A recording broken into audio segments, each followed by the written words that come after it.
Welcome, my friends. We are back. Another live podcast interview with the amazing Cleoni Crawford. She is going to share some mental health details with us. But first of all, who am I and why am I here? I am here to infiltrate your life. No, I'm just kidding. I'm here to improve your life and help things get better and make sure that if you are tripping on something on a regular basis, we remove that so you don't keep stubbing your toe. We love you and we want you to have a better life, whether it's in business, personal, spiritual, whatever the case may be. Today, we are going to talk about our spiritual connection. Cleoni is an author. She's a podcast host, and she's going to share about her book and the things that make her the dynamic individual she is. Welcome, Cleoni. Thank you for having me, Coach Dean. How are you? I am very well. It's good to have you here today.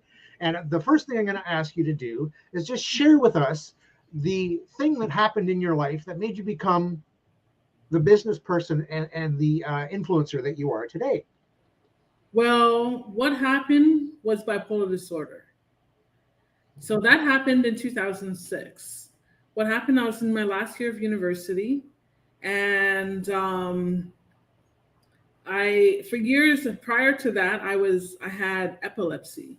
Wow. For many years, and I was in and out of hospitals for many years throughout my university lifestyle and everything. And then I got better, and I was really happy that I was much better because I was sick of being in hospitals for my epilepsy. And then about 2 years later, in my last year of my university, I discovered that I actually had a new sickness. And that was after basically me starting this nonprofit. I started a nonprofit called Black Seed. It was a program to help young people connect with mentors. And I was just starting it. So I was trying to get, the awareness for it and get people excited about the whole idea. And so what happened was during that time, I found myself full of energy, talking really fast, traveling a lot, spending a lot of money, thinking I was a spy. It was just kind of a whole lot of crazy stuff that was happening. And then finally, all that wonderful, good energy that I was having came just crashing down, where I was depressed. I did not want to get out of bed. I didn't want to comb my hair. I did not want to eat, and I actually wanted to die. And because I'm a Christian, wanting to die didn't make any sense to me, because I was just like, I have a lot to live for. I'm only 25, and I love God, and I've been living a good life. So why would I want to die? Why would I have these feelings looming around me saying, kill yourself, kill yourself, kill yourself, jump into there and do this, do that? Why would I have these feelings? So what I did is I took myself to the Center for Addiction and Mental Health in 2006 in January. And that was the first time I heard the term bipolar disorder. Okay. And being, a Christian is like, well, so what does this mean? Am I crazy now? Like, what does this mean? Because, when you hear someone say that you have something going on with your mind, it kind of trips you out a little bit. It can. Because I've always had control over my mind. And to have something controlling my mind, that made me very, it concerned me for a while. So something that can be concerning is discovering that we don't know our mind as well as we thought we might have. And that can be very, very confusing and even scary, because Yes. up to that point, you thought you knew who you were. And Right. then you realize, wait a second, I don't know who I am. That is that little subtle shift Mm-hmm. is why we're here, to experience and to share the experience with other people, to understand that we've noticed, so that we can help other people notice and teach them how to notice that they're noticing. I know this is kind of like woo woo, but it's the truth, because our lives are made up of three things: our mind, our body, and our spirit. Right. Father, the Son, the Holy Ghost, however you want to look at it. And the point Mm-hmm. remains that it's a triangle of connection, a triangle of energy, that one feeds the other. And if there's a weakness on either side, it weakens the whole structure. And Mm-hmm. if we don't understand what our purpose is, because I am also a 2-time suicide attempt survivor. I know why I didn't want to live anymore. It's because I didn't know what my purpose was. And when you don't know what your purpose is, therefore you have fear, you have confusion, you have anger, you have frustration, you have anxiety, you have all these different things that are adding to the confusion rather than helping you sort through the confusion.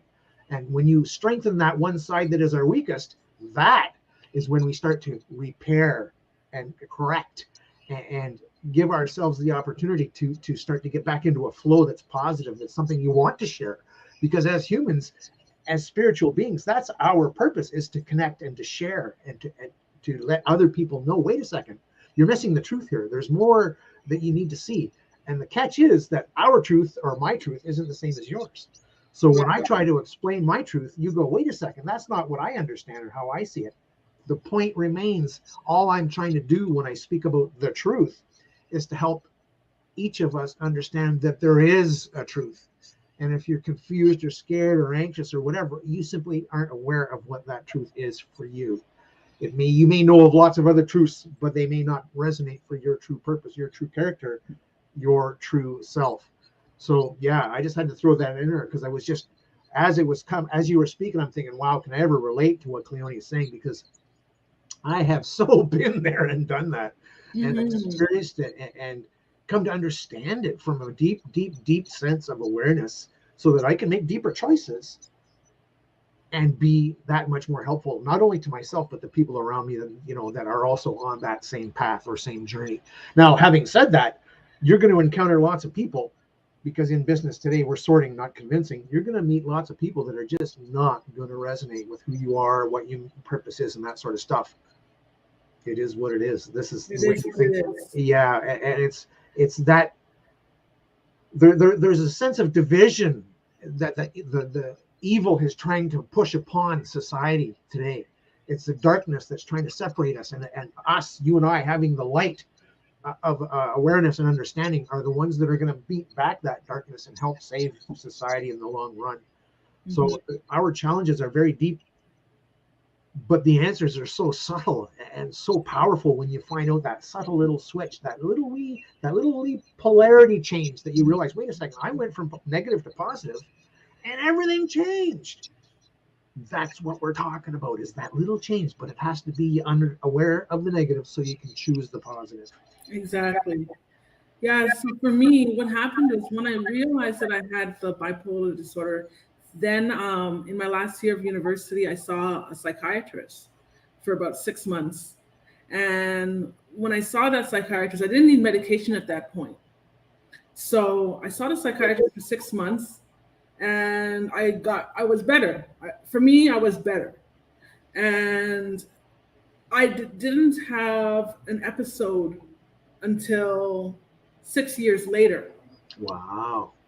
But during those 6 years, my sister had passed away due to a car accident. She was So sorry. it's okay. It was a horrible car accident, and I also became a fashion designer, and I was on TV and magazines, and then I lost my job working for the Ministry of Health. And when I lost my job, that kind of really kind of I think it kind of triggered me a little bit, an episode. Okay. Yeah. And that is when the mental health came back. Right. And when it came back, I discovered I decided that I was going to take medication. So I took Okay. medication for the first time in my life. And in total, I had been hospitalized 30 times. Before or after the medication? After. After, okay. So in total, Yep. I would say, well, 28 times after, because I had to change medication like 5 times. Wow. And I've been I've been incarcerated twice because of it, and it's just, and I've been homeless at one point. And because of all this journey, it led me to realize that I actually had a purpose. Yes. And the purpose was, I want to share my story. Yes. And give it back to others, because Yes. what I realized when I was going through it, I was like, how is it that I don't see other people like me that are going through what I'm going through, so I can relate with them? So I decided to create a talk show called, Nice. it was originally called Happy Home 42. It Yep. later became the podcast Resilient Minds 365, Okay. where we share the resilient stories of people who have mental health challenges. So I created the podcast, and so far we've had 56 episodes since 2020. Okay. And yeah, so basically I've gone through a lot. No kidding. I've gone through a lot. But I also, because I wanted to give back, I decided to go back to school, and I went to Centennial College, and I studied addictions and mental health so that I can be able to understand my illness and understand it in a more educational way, so that I can be a better speaker, so I can be able to help people, professionally. Absolutely. So now I'm a graduate. I just graduated on the 12th after working my butt off just to get to where I. So well done. Everything to the, all that pain. The Bible says all things work together for good to them that love the Lord. It doesn't say that all things that happen to you will be good. It says it will work together for good to them that love the Lord. That's right. And for me, I love God. And that is why everything that has happened is working together for good. That's right. And the good was the podcast. The good was the education. The good was the stories that have been put into the airwaves. Yes. And the good was my book that I wrote, The Music of My Life.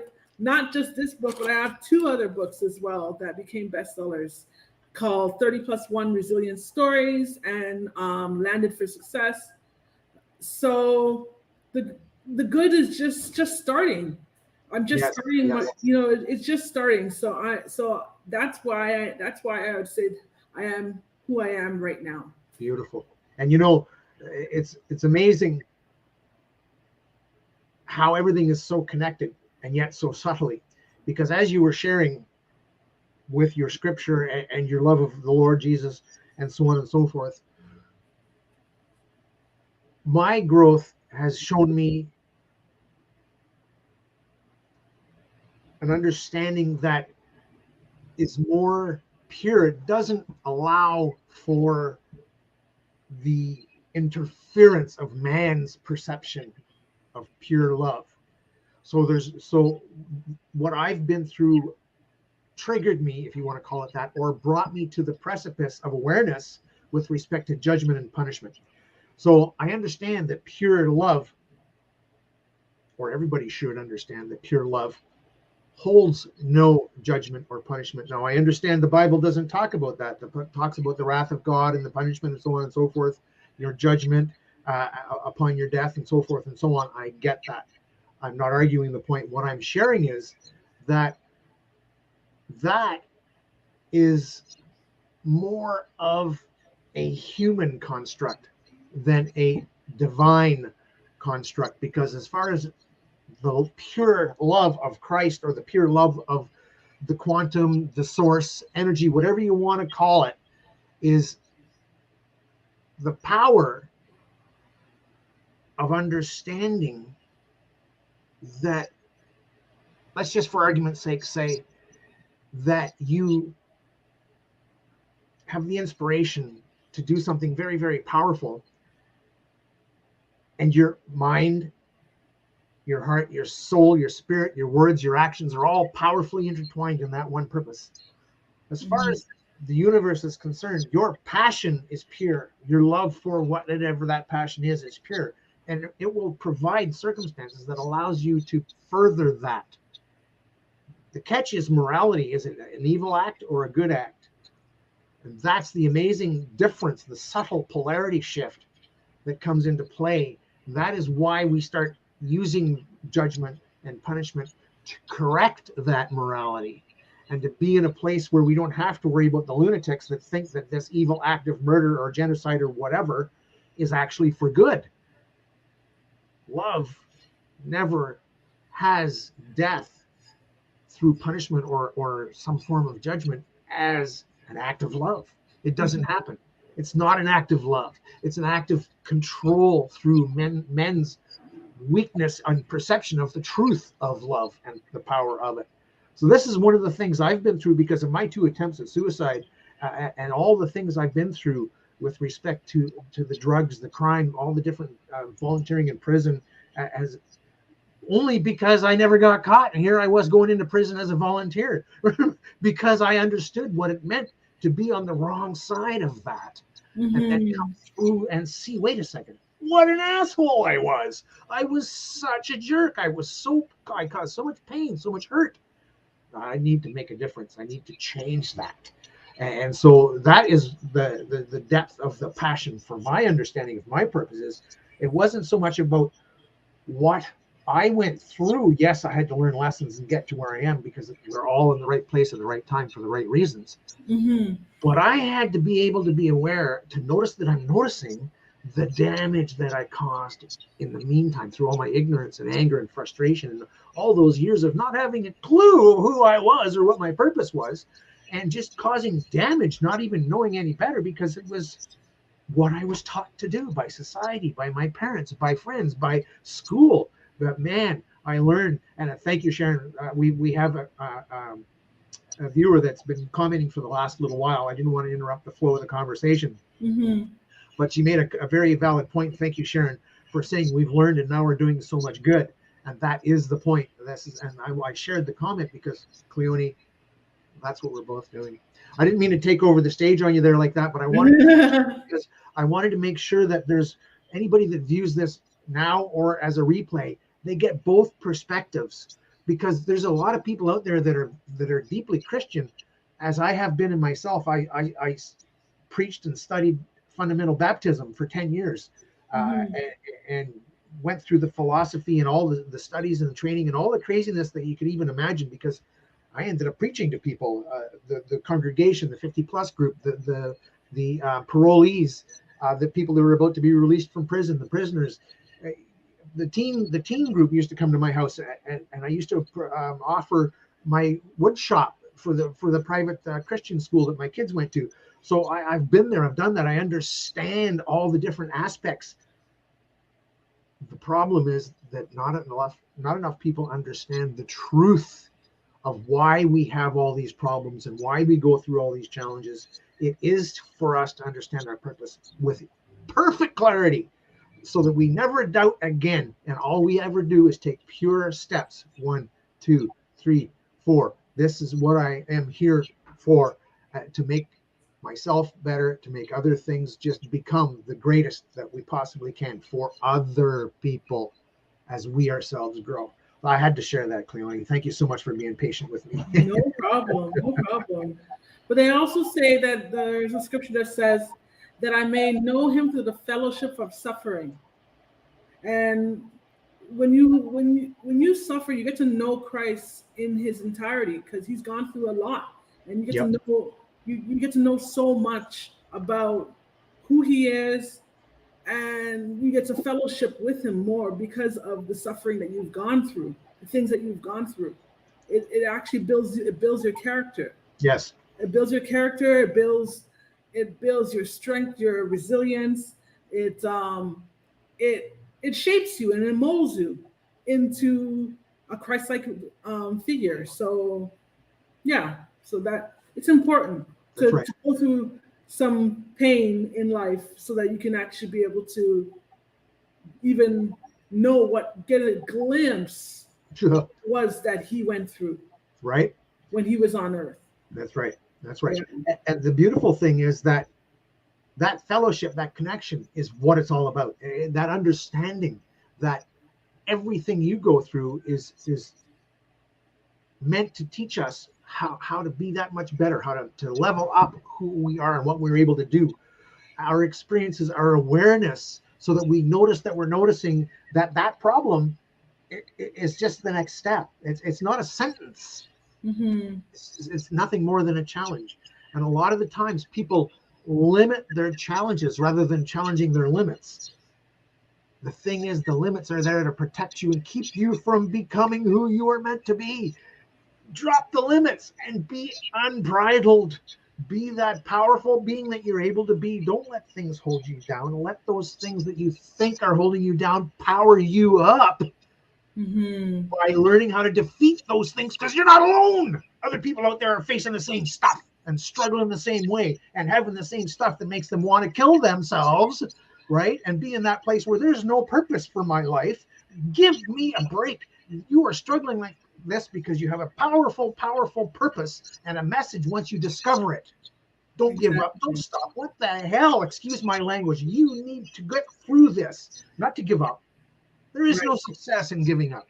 There is only success in perseverance, persistence, intentional actions, because you understand, wait a second, I'm getting closer to my purpose. I got to do this more. I got to go deeper. I got to go better. I got to go stronger. I got to go harder and harder. But that doesn't mean you have to beat yourself up to do it. It means you have to structure your discipline so that you do it with peace and love and balance.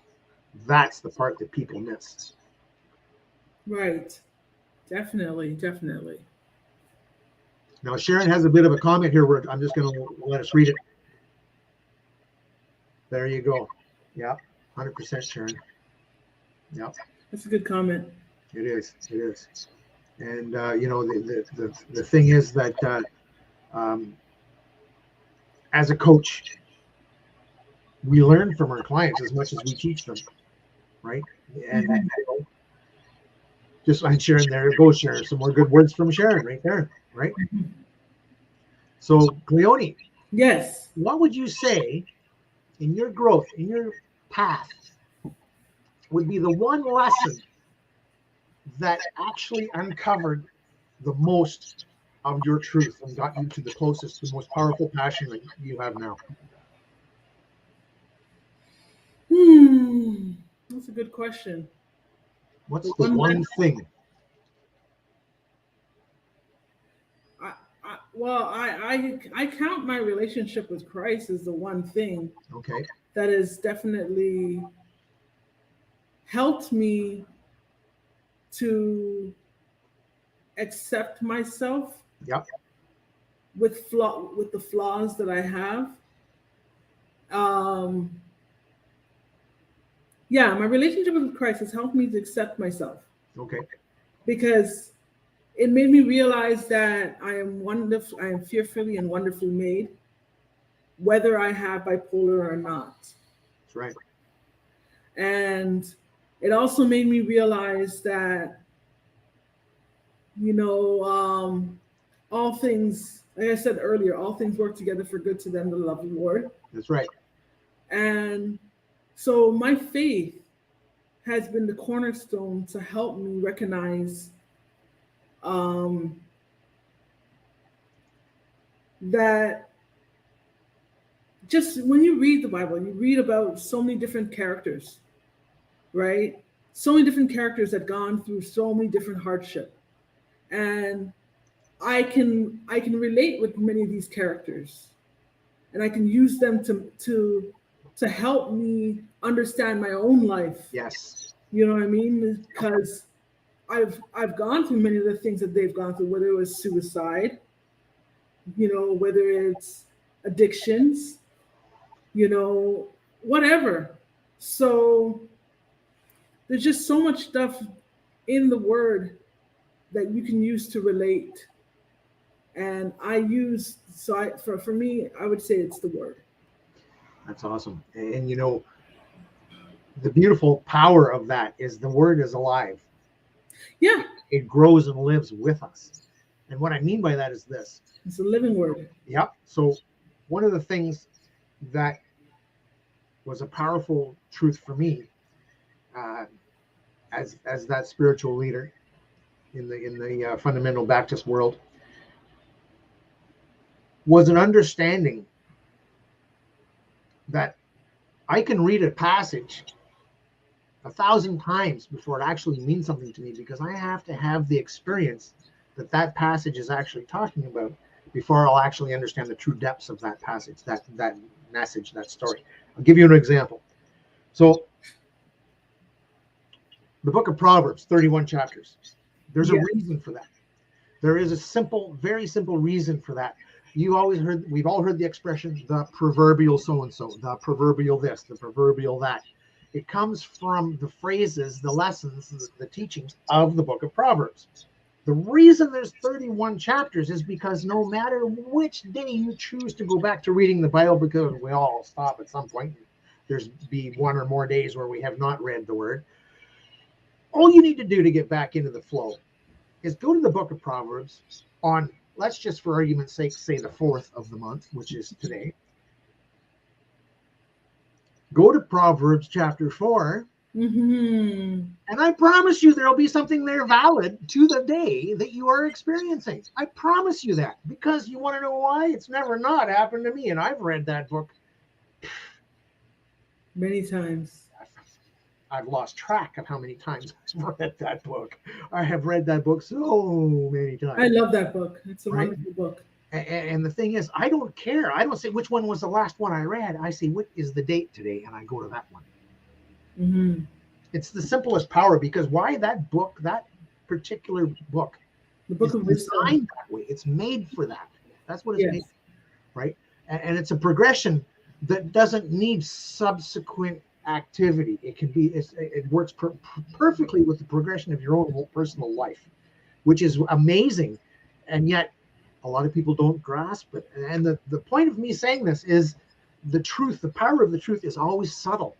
It's never a slap in the face kind of thing. Well, actually, once you realize the truth, it is a slap in the face to yourself for being so ignorant for so long, and being so powerfully ignorant, so chosenly stubborn and destructively ignorant, where you have been given the answer so many times and you refuse to accept it's even possibly remotely correct. And then you find out that it's been correct, and you wasted all that time and all that nonsense being wrong and being convinced that you're right while you were being wrong. And this is the challenge in society today. People don't want the truth. They just want to feel better. Oh, tell me about it. Because the truth don't make you feel better until you grasp it, understand it, notice that you're noticing it, and live by it. That's when the truth starts to mean something, right? Until then, all you're doing is stressing against stuff that you can't do anything about, because the truth rules. You don't. Facts don't care about feelings, baby. You're right about that. You're right about that. Right? So powerful. So another question, if you don't mind, or is there a particular subject you'd like to speak about before I ask you another question? No, you can ask the question. So what is the one skill that you have that you feel differentiates you, or puts you in a place where you have that special gift or that special power to do what it is that you do? I'm really organized. I'm really organized, and that organizational skills that I have, and I'm very creative. I can actually, with my podcast. Yeah. I do the graphics for myself. I do all the graphics myself, using Canva and stuff like that. And So I can get around with, if I need to make a website, I can do that. I guess maybe, I don't know if it's the organized or the creative, but I know creative for sure, because the creativity comes out in so many different ways. Yep. Whether it's design, fashion design, graphic design, just coming up with concepts. And another thing that I'm really good at is I have the ability to create different business ideas just by hearing raw talent. So someone could come to me and be like, I'm really good at this. So I'm good at painting. I'm good at this. And I could be just like coming up with an idea for a new business. Sharon believes it's both. Oh. You mean the creative and both of them? Yeah, both the creative and the organized. Yeah. 100%. Yeah, I'm really organized. I'm both. Because a lot of creativity requires organization. How in the world can you be creative if everything's a mess? That's true. That's true. So, out of curiosity, now, I was going to ask you what you've read or listened to recently that would have been an awesome read for anybody that's listening. I know you're going to say the Bible, so I'm going to ask you to choose or select or suggest an alternate book that you may have read recently, if there is one. Yeah, CEO. It's been a long time since I've read a recent book, but the book that I've loved ever since I was a kid is Jesus CEO. Jesus. By I think it's Mary Beth something. Okay, good. Yeah. Yeah, basically that book changed my life, because what it did for me, it made me realize that you can run a business of integrity, and where God is literally leading you and guiding you, and you can use the Bible as a framework to figure out how to run your business. So where Jesus is your CEO, he's the top boss. He's the big kahuna, like he's the founder. He's the founder. He's the real founder, because he's the one who gave you the idea in the first place. That's right. Exactly. So just out of curiosity, that's an awesome answer, and it brings up the next question. So one of the things that had the most amazing impact on business recently, I'm going to let you guess unless you jump right on the answer beforehand, but I am going to carry on with this particular comparison. What has been the biggest improvement globally with respect to business, as a tool that business can use today? AI, AI. Oh my gosh. Yes. Yeah. So, having brought up the AI subject, so Adventures for the Soul, just to go back to books, is an amazing book. If she may add, she wants to add that in. But we're talking about AI here, and as an author, you could use AI to write your next book. As a podcaster, you could have AI develop your next year's worth of podcast topics. As a creative, and this is something that I've been doing recently, you can have a client request a particular aspect of something that you do, but you don't have a particular tool for a specific tool. They can give you an outline. You can plunk it into AI, and AI will spit out something that's like, whoa, wait a second, this is feasible. Mm-hmm. Right? And I've done it, and I am doing it. As a matter of fact, I did it just last week. There you go. So having said that, now running a business with integrity and honor,